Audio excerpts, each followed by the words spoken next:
The opening scene features Kate and her husband John, who arrive at the hospital for the birth of their third child. Kate, in labor, is being wheeled towards the delivery room, while John contemplates the registration process at the front desk. Soon after, Kate realizes that she's bleeding, but the nurse continues to push the wheelchair without acknowledging the issue.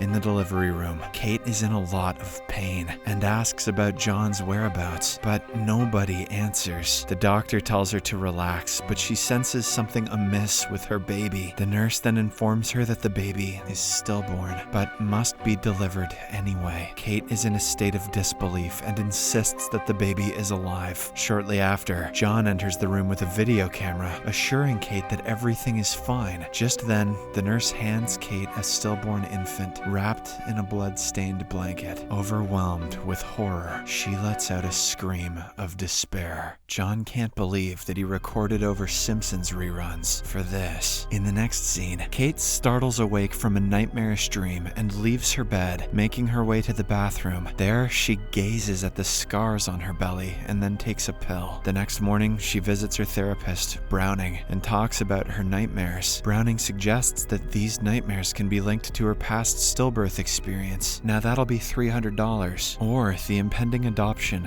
of a child. As their conversation deepens, Kate confesses that she passed by a liquor store, but managed to resist the temptation to go inside. Hearing this, Browning mentions that if she can resist that temptation, she's certainly capable of being a strong adoptive mother. Afterwards, Kate goes to pick up her deaf daughter Max from school. On their way back home, she gets distracted by a pregnant woman and nearly collides with a truck. Later, at home, Kate tries to compose a tune on the piano, but her concentration is disrupted by Max playing with a basketball. Frustrated, she asks her to stop, and the girl apologizes. Soon after, John arrives home with their son, Daniel, and joins Max in playing basketball. After dinner, Max requests a bedtime story that's based on a deceased child. She inquires if she'll have a new sister, to which Kate replies that it's uncertain. The following morning, Kate and John visit an orphanage where they're welcomed by Abigail. She guides them inside, where Kate and Abigail observe girls playing, while John is drawn to the sound of a girl singing. He follows the sound and finds a young girl named Esther working on her painting. John is about to leave when Esther greets him and shares the stories behind her artworks. Not long after, Kate and Abigail join them, and they engage in a conversation with the girl. Esther says that nobody has ever spoken to her before because she's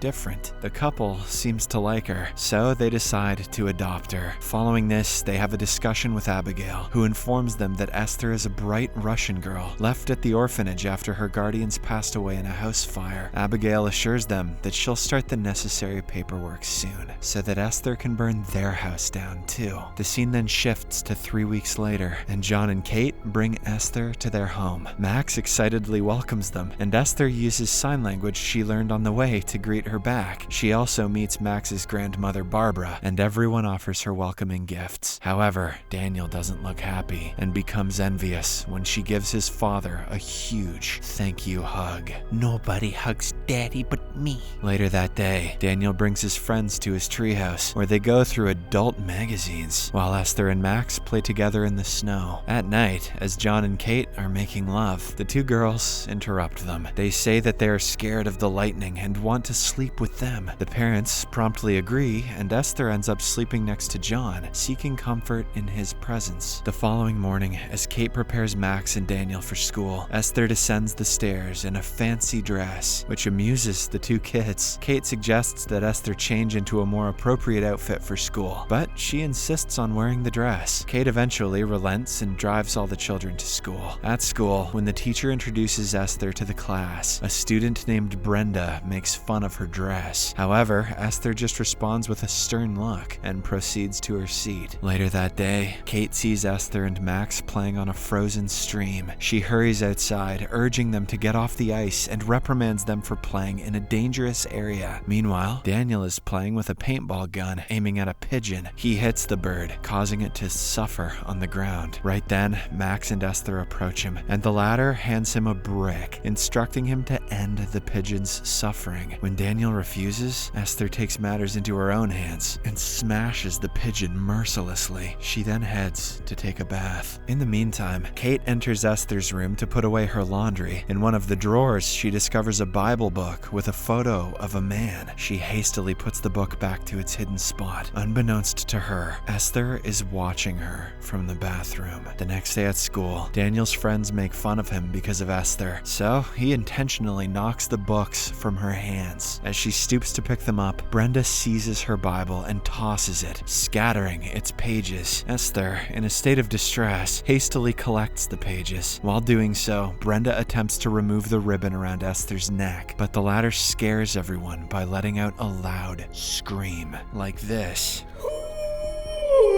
Back at home, Kate guides Esther in playing the piano, while also inquiring about the school incident. However, the little girl brushes off the conversation, insisting that there's nothing to talk about. Changing the subject, Esther asks about Jessica, saying that Max often talks about her. Kate then shows her the place where Jessica, her deceased baby's ashes, are buried among white roses. Later, after dinner, thinking the children are asleep, Kate and John make love in the kitchen. These two are animals. Esther unexpectedly appears, but she promptly leaves. The following morning, Kate approaches Esther to discuss the same incident. The girl appears unfazed and casually mentions that she's aware of intimate activities, as well as the F word.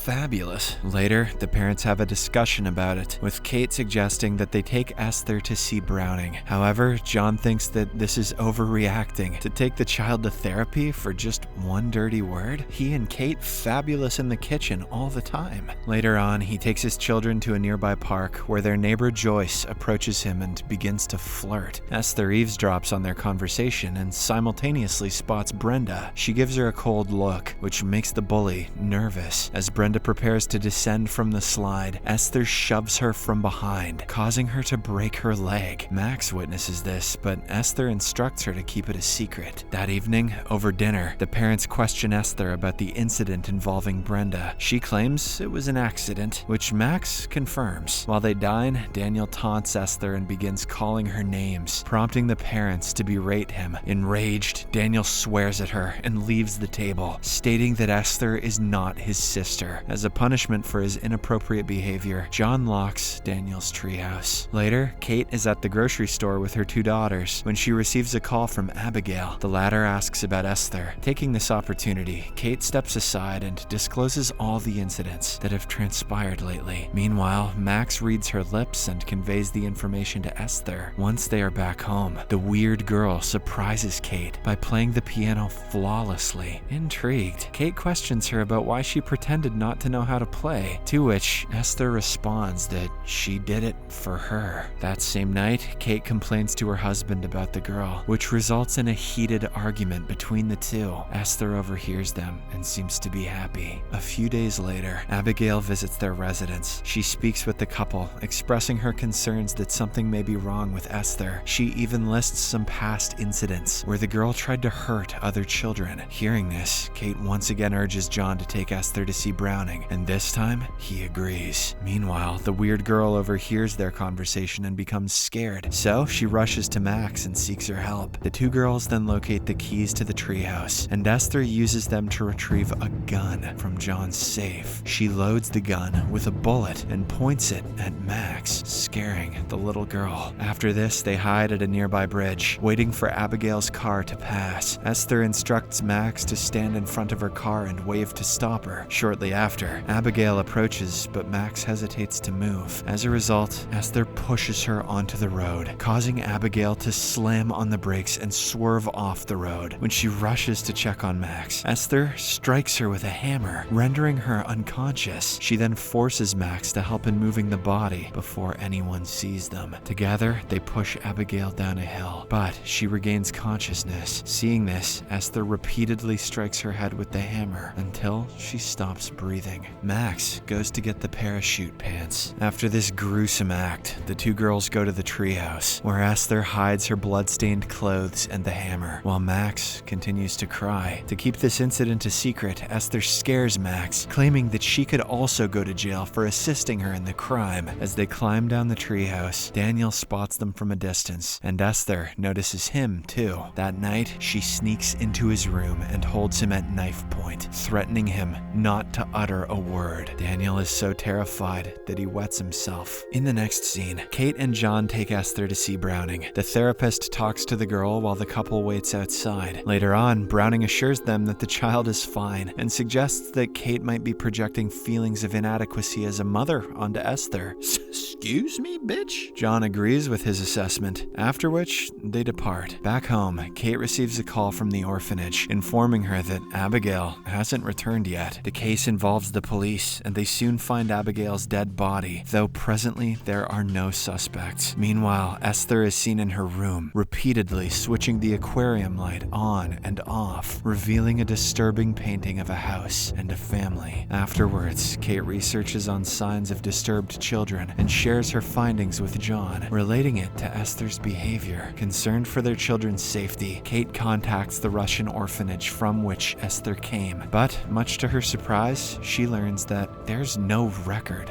of Esther. The next day, Kate drops off Daniel and Max at school. Before leaving, she inquires if Esther has caused them any harm, but they both lie and respond negatively. Later in the evening, Esther offers Kate some white roses she picked from Jessica's grave. This triggers Kate's anger, and she grabs the girl's arm forcefully. Hearing the commotion, John intervenes and Esther runs away. She then sneaks into the tool shed and deliberately fractures her own arm. Later, she calls John, sobbing and claiming her arm still hurts. Sensing a serious injury, he takes her to the doctor. After the medical examination, John tucks Esther into his bed. As Kate enters the room, he confronts her, but she asserts that she didn't grip Esther's arm that hard. Later, an upset Kate contemplates turning to alcohol, but she manages to control herself and pours the wine down the sink. The following morning, she takes the three children to school. As Daniel walks out of the car, his bag rips, so Kate steps out to help him. At that moment, Esther releases the car's brake, causing it to start rolling with Max inside. Seeing this, Kate runs after the car until it's stopped by a large pile of snow. She quickly retrieves Max, who is thankfully unharmed. Later that night, Browning is summoned to the house to speak with Kate. She defends herself, insisting that she didn't harm Esther and had properly placed the car in park. John then shows the two wine bottles on the table, revealing that Esther had found them. Kate attempts to clarify her perspective, but they don't believe her. The therapist then informs her that she has reserved a spot for her at the rehab center. When she refuses to go, John warns her that he'll file for divorce and take the children with him. Meanwhile, Max eavesdrops on their conversation, and Esther approaches her, whispering that she'll shoot her mother if she reveals anything. Afterwards, Daniel goes to Max's room and asks if she knows anything about Esther. Max confesses the truth by making drawings that depict each incident. When she informs him about the items hidden in the treehouse, he decides to retrieve them as evidence to confront Esther. Unbeknownst to them, the evil overhears their entire discussion. They really need to start checking around the corner before bringing her up. The next day, Kate checks Esther's room and discovers the Bible book with a reference to the Sarn Institute. She searches for this name online and contacts the provided number, only to learn that it's actually a mental hospital. In the meantime, Daniel sneaks into the treehouse to gather evidence. Esther follows him there and starts pouring gas over the evidence. She burns it all, setting the treehouse ablaze. She then locks Daniel inside it with the intention of burning him alive. In a desperate bid to save himself, Daniel climbs to the top,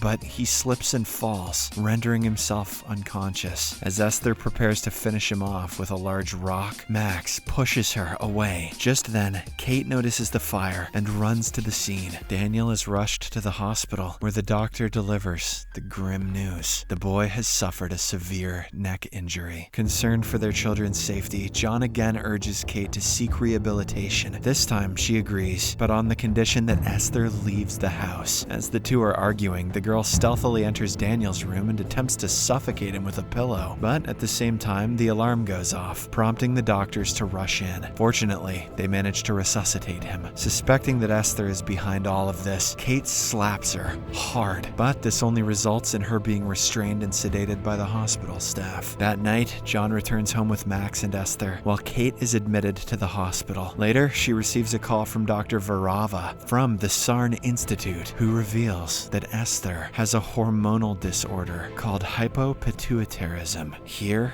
it's revealed that Esther is, in fact, a 33-year-old woman in a young girl's body. Varava urgently advises Kate to stay away from the girl and call the cops. He further reveals that Esther was one of their most violent patients who has killed several people. This freaks Kate out, prompting her to rush back home. Meanwhile, Esther is seen removing her false teeth and wiping off her makeup that's making her look young. A short time later, John enters her room only to discover her disturbing paintings. On her way, Kate attempts to call John, but the power goes out before he can answer. He then slowly makes his way downstairs to the electrical panel, but he's suddenly attacked by Esther, who repeatedly stabs him to death. Realizing that Max has witnessed the entire ordeal, she then goes after her. Upon arriving at home, Kate discovers John's lifeless body, a sight that shatters her emotionally. After a period of grieving, she remembers her daughter and proceeds to look for her. Before she can locate Max, Esther intercepts her and shoots her in the shoulder. Despite this, Kate manages to climb out of a window and hides there. Just then, she spots Max, hidden among the plants. Seeing Esther approaching him, Kate shouts from above, prompting her to fire a shot through the glass roof. The impact shatters the glass, causing Kate to fall onto Esther, resulting in both of them